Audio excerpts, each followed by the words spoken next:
श्री वेदव्यास जी की आज्ञा से वैशंपायन जी का कथा प्रारंभ करना।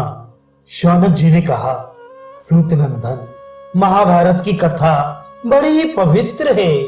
इसमें पांडवों का यश गाया गया है। सर्व सत्र के अंत में जन्मेजय की प्रार्थना से भगवान श्री कृष्ण द्वैपायन ने वैशंपायन जी को ये आज्ञा दी थी कि तुम वह कथा इन्हें सुनाओ। अब मैं वही कथा सुनाना चाहता हूँ। वह कथा भगवान व्यास के मना सागर से उत्पन्न होने के कारण सर्वरत्नमयी है। आप वही सुनाइए। उग्र शिवाजी ने कहा, शौनक जी, भगवान वेदव्यास के द्वारा निर्मित महाभारत आख्यान मैं आपको प्रारंभ से ही सुनाऊंगा। उसका वर्णन करने में मुझे भी बड़ा आनंद होता है। जब भगवान श्री कृष्ण द्वैपायन को यह बात मालूम हुई कि जन्मेजय सर्प यज्ञ में दीक्षित हो गए हैं, तब वे वहां आए। भगवान व्यास का जन्म शक्ति पुत्र पराशर के द्वारा सत्यवती के गर्भ से यमुना की रेती में हुआ था। वे ही पांडवों के पितामह थे।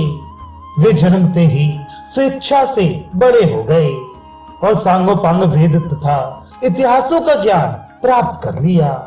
उन्हें जो ज्ञान प्राप्त हुआ था उसे कोई तपस्या, वेद अध्ययन, व्रत, उपवास, स्वाभाविक शक्ति और विचार से प्राप्त नहीं कर सकता। उन्होंने ही एक वेद को 4 भागों में विभक्त कर दिया। वे महान ब्रह्म ऋषि, त्रिकालदर्शी, सत्यव्रत, परम पवित्र एवं सगुण निर्गुण स्वरूप के तत्वज्ञ थे। उन्हीं के कृपा प्रसाद से पांडु, धृतराष्ट्र और विदुर का जन्म हुआ था। उन्होंने अपने शिष्यों के साथ जन्मेजय के यज्ञ मंडप में प्रवेश किया। उन्हें देखते ही राजर्षि जन्मेजय झटपट सदस्यों के सहित उठकर खड़े हो गए और शिष्टाचार पूर्वक यज्ञ मंडप में ले आए।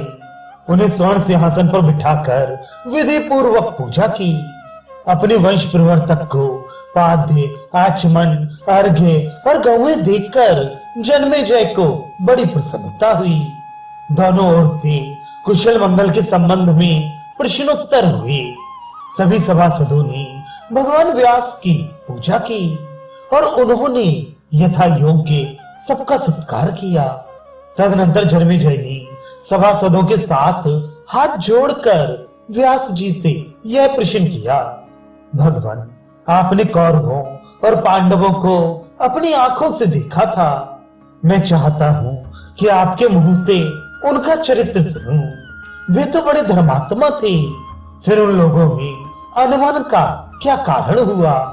उस घोर संग्राम के होने की नौबत कैसे आ गई? उसके कारण तो प्राणियों का बड़ा ही विध्वंस हुआ है। अवश्य ही दैववश उनका मन युद्ध की ओर झुक गया होगा। आप कृपा करके मुझे उसका पूरा विवरण सुनाइए।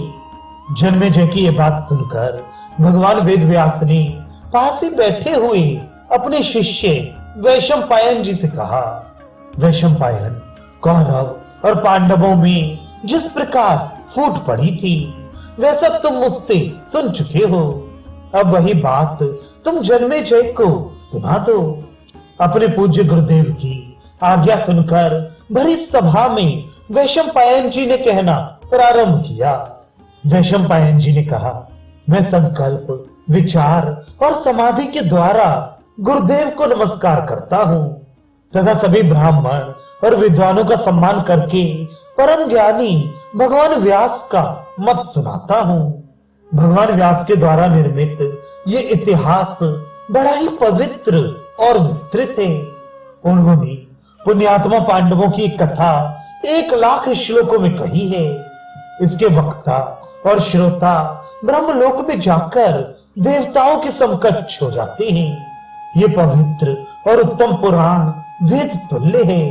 सुनने योग्य कथाओं में सर्वोत्तम है और बड़े बड़े ऋषियों ने इसकी प्रशंसा की है। इस इतिहास ग्रंथ में अर्थ और काम की प्राप्ति के धर्मानुकूल उपाय बतलाए गए हैं तथा इससे मोक्ष तत्व को पहचानने वाली बुद्धि भी प्राप्त हो जाती है। इसके श्रवण कीर्तन से मनुष्य सारे पापों से छूट जाता है। इस इतिहास का नाम जय है। संसार पर परम विजय अर्थात कल्याण प्राप्त करने के इच्छुकों को इसका श्रवण करना चाहिए। ये धर्म शास्त्र, अर्थशास्त्र और मोक्ष शास्त्र सब कुछ है। जो इसका श्रवण वर्णन करते हैं उनके पुत्र सेवक और सेवक स्वामी भक्त हो जाते हैं। जो इसका श्रवण करते हैं उनके वाचिक, मानसिक और शारीरिक पाप नष्ट हो जाते हैं। इसमें भरतवंशियों के महान जन्म का कीर्तन है, इसलिए इसको महाभारत कहते हैं।